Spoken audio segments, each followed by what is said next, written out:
E aí, queridinhos e queridinhas, beleza? Bora falar um pouco sobre, iniciar, né? Falar um pouco sobre distribuição binomial, né? Então, como já diz o próprio nome, né? É um experimento ao qual você só tem duas probabilidades, a probabilidade de dar certo e não.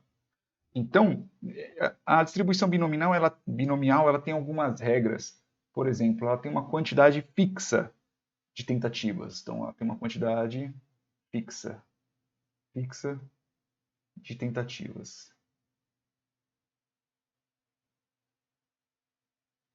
Então, ao contrário, por exemplo, que a gente estava fazendo nos vídeos anteriores, que era uma distribuição probabilística, né? Então, quanto que seria se fosse tantas vezes, né? A gente não tem exatamente uma quantidade específica de quantidade de tentativas, né? Aqui nós temos uma quantidade X de tentativas. Beleza? A segunda parte é, como já diz o próprio resultado, como já diz o próprio nome, só tem dois resultados.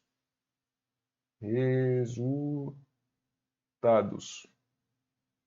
Falso e verdadeiro, ou verdadeiro e falso. Ou, neste caso, verdadeiro ou falso, né? Ou falso. Só existem essas duas probabilidades, sucesso ou fracasso, sim ou não, seja lá o que for, tá bom? Uma outra coisa, né, que os eventos eles têm que ser independentes, tá bom? Eventos independentes.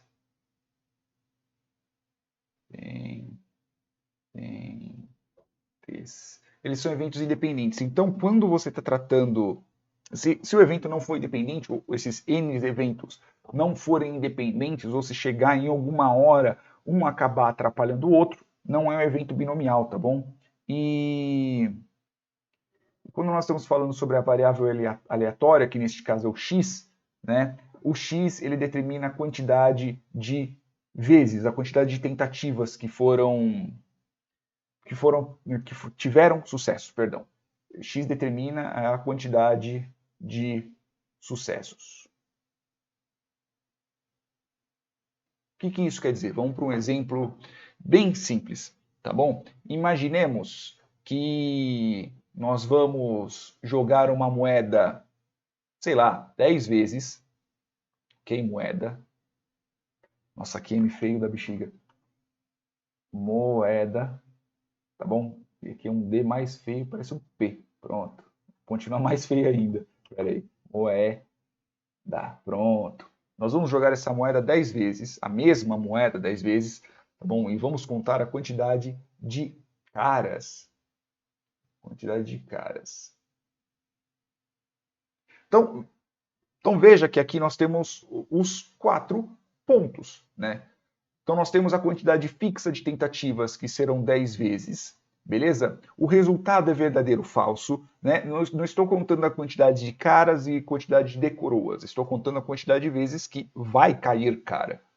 Ok? Então aqui, são eventos independentes, a não ser que a moeda esteja alterada, né? Tem um lado mais pesado que o outro, tem uma aerodinâmica diferente. Não, um evento não vai influenciar no outro, né? E a quantidade X e o X que nós vamos ter são a quantidade de sucessos. Então, por exemplo, eu vou ter a primeira vez eu tirei cara, na segunda vez eu não tirei cara, né? Então vamos colocar como sim e não, né? Na primeira vez foi acertei, na segunda vez deu cara também, na terceira vez não foi, na quarta foi. Saúde para mim. Valeu? E assim por diante, até quando chegar na 10ª vez, eu tive um sim também. Vamos dizer que o X eu tive 7 sucessos. Vou espirrar de novo. Valeu. Eu tive 7 sucessos. Então, esse evento aqui, essa coisa que nós fizemos aqui, esse experimento que nós fizemos aqui, ele tem as 4. Ele tem as 4 características, tá bom?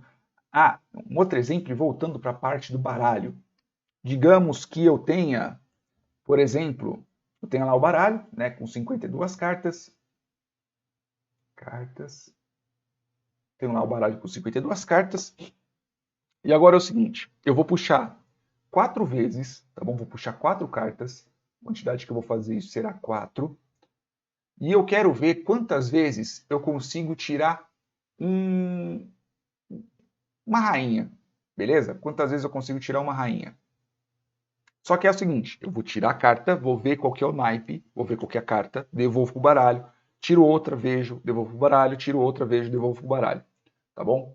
Ou puxo o embaralho, né? Mas em si, o que eu quero fazer é eu pego e devolvo, tá bom?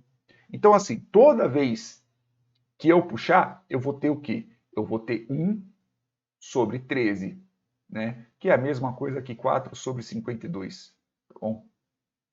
Que eu tenho 4 rainhas dos 4 naipes. Então, assim, a primeira vez vai ser 1 sobre 13, a segunda vez vai ser 1 sobre 13, terceira vez 1 sobre 13, e a quarta vez será 1 sobre 13. Então, as probabilidades em si, elas não mudam cada vez que eu puxo a carta, tá bom? Sempre vai ser 1 sobre 13.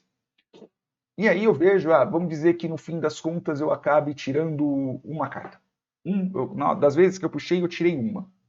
Tá bom? Então, assim, essa daqui também é um evento binomial. Ele é um evento binomial também, um experimento binomial. Se eu tivesse um jarro aqui e o jarro tivesse, sei lá, 10 bolinhas vermelhas, tivesse 10 bolinhas verdes e tivesse 10 bolinhas azuis, e eu fizesse praticamente a mesma coisa, puxo uma bolinha, enfio a mão sem ver, puxo uma bolinha, vejo a cor, devolvo, puxo uma bolinha, vejo, devolvo, puxo uma bolinha, vejo, devolvo, por, sei lá, 5 vezes, e eu vejo quantas bolinhas vermelhas eu tirei. É um evento binomial? É um experimento binomial? É, porque eu estou querendo ver quais são as vermelhas, então só existe a probabilidade de ser vermelha e de não ser vermelha. Aqui é uma probabilidade desigual, né? Porque eu vou ter 20 bolinhas vermelhas, vou ter 20 bolinhas de outras cores e só vou ter 10 bolinhas vermelhas. Então, 2/3 são bolinhas que não são vermelhas e 1/3 são bolinhas que são vermelhas. Mas a probabilidade em si não muda, porque sempre vai ter a mesma quantidade de bolinhas lá dentro.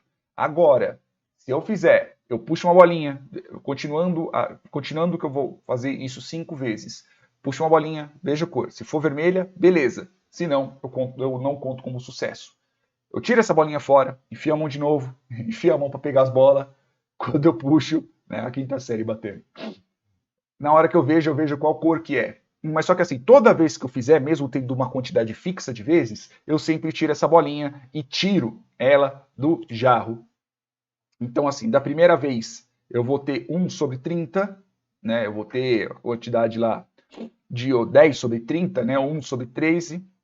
Aí eu vou puxar essa bolinha, eu tiro, né? Dependendo da cor que for, vai influenciar a quantidade, qual que é a probabilidade que eu vou ter nas próximas jogadas. Então, isso não é um evento binomial. Não que não tenha a parte de sucesso, né? A parte de bolinha vermelha e não vermelha, né? Ainda tem essa parte, né? Mas só que os eventos nesse caso, eles não são independentes, tá bom? Então você tem que tomar muito cuidado com isso, tá bom? Ele tem a quantidade de vezes, é uma quantidade fixa, né? Quais são as características? Tem uma quantidade fixa, né? Uma quantidade fixa de tentativas nesse caso, né? Só que na parte sempre há somente 2 sucessos, né? Somente há dois resultados que é sim ou não, né? Neste caso é vermelha ou não vermelha, né? Só que na terceira parte, que é a parte 3, a probabilidade disso acontecer não é fixa, tá bom? Na primeira é uma probabilidade, na segunda é outra, na terceira é outra e assim sucessivamente. Beleza? Espero que vocês tenham entendido pelo menos dessa parte. Na próxima parte a gente já vai começar a parte dos cálculos, ok? Beijos carinhosos e até mais.